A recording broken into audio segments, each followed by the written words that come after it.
jusqu'à la mort. Combattant jusqu'à la mort.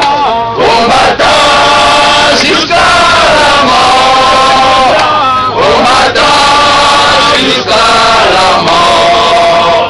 Je serai combattant jusqu'à la mort. Combattant jusqu'à la mort.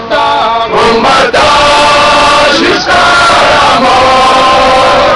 Combattant jusqu'à la mort.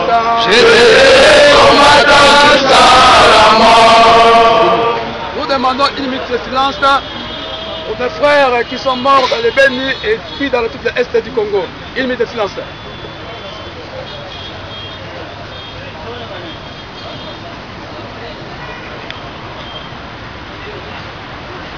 Ok, merci.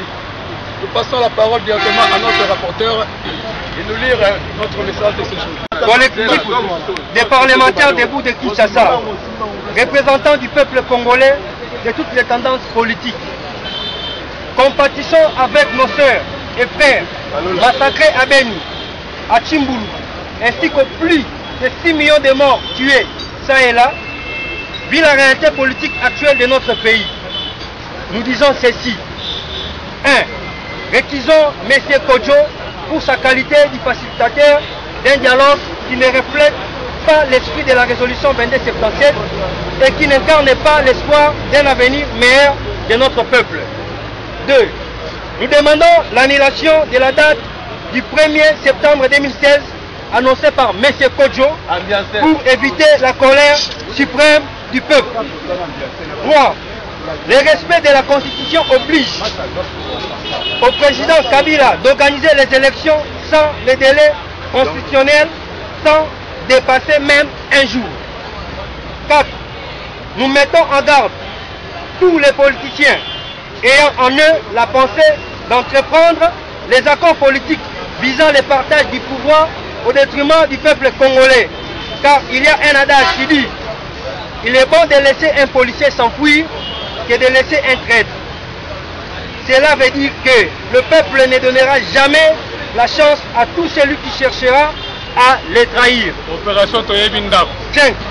Nous demandons à l'Union africaine de dénicher sans honte son joker qui cherche à mettre toute la nation en péril sous ses intérêts propres et en particulier au peuple togolais de se mobiliser pour solliciter immédiatement la démission et le retour au pays de son citoyen Kodjo pour avoir dénigré et trahi la politique togolaise.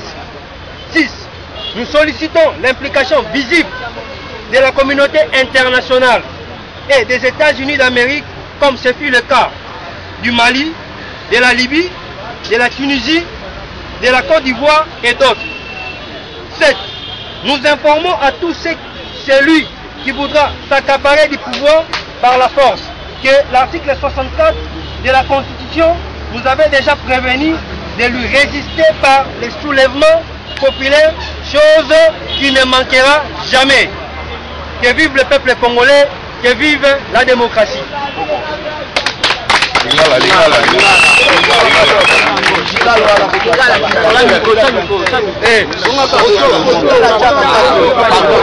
Merci.